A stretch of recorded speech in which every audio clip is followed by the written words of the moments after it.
Si le privé vous recommande une chirurgie, attendez, j'ai une histoire à vous conter. Le président des États-Unis a décidé de consulter un McClinic après avoir vu la page Internet du centre de la hernie Rive-Sud à Sainte-Julie et parce qu'il s'était fait dire quelque chose qui n'était pas trop sûr d'un médecin dans une clinique privée.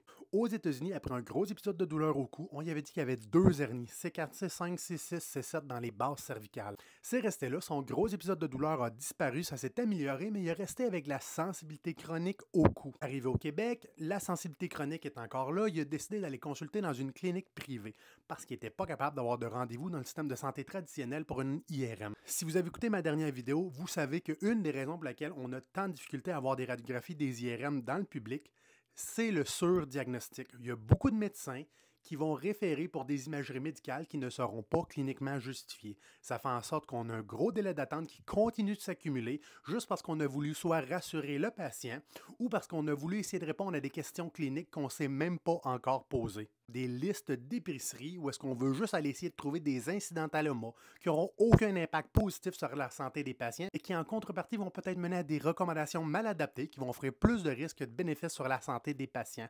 Bref, il est allé consulter au privé. Et après l'IRM, le médecin lui a dit « Écoute, c'est urgent, on doit t'opérer. » L'hernie avait grandi de 2 mm en 2 ans. Comme il avait juste entendu les positifs d'aller se faire opérer, mais il n'y a pas vraiment eu de consentement éclairé, il s'est dit « Je vais attendre, je vais aller voir un avis second. » Et il est allé à ma clinique. Le patient-là, il n'y avait pas de douleur dans le cou, mais il y avait de la sensibilité. Sa sensibilité était là quand il était principalement dans des environnements sédentaires et il me disait que quand il fait de l'activité physique, quand il force, quand il va au gym, ça améliore sa condition. L'évaluation complètement dans les limites de la normale. On a des petits segments dans les bases cervicales qui sont sensibles aux examens orthopédiques, mais overall, les tests neurologiques sont tous dans les limites de la normale. Pas de perte de force, pas de perte de réflexe, pas de perte de sensation. Vous comprendrez que dans cette situation-là, avec le peu de douleur, même si c'est chronique, s'il fallait qu'il y ait en chirurgie et qu'il y ait le pire au niveau de la chirurgie, ce qui veut dire plus de douleur, des pertes d'amplitude de mouvement qu'il n'y avait pas avant, sans compter qu'il pourrait devenir complètement intolérant à certaines activités, à certaines positions, vous comprendrez que le ratio risque-bénéfice était pas mal plus à son désavantage considérant ses symptômes actuels.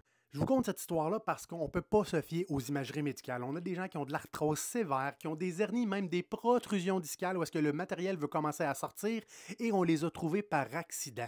La majorité des processus dégénératifs partout dans votre corps, on parle d'hernie, on parle de calcification dans les tendons de la coiffe des rotateurs, diminution de l'espace intra-articulaire, on parle de ligaments déchirés chroniques, on parle de ménisques abîmés.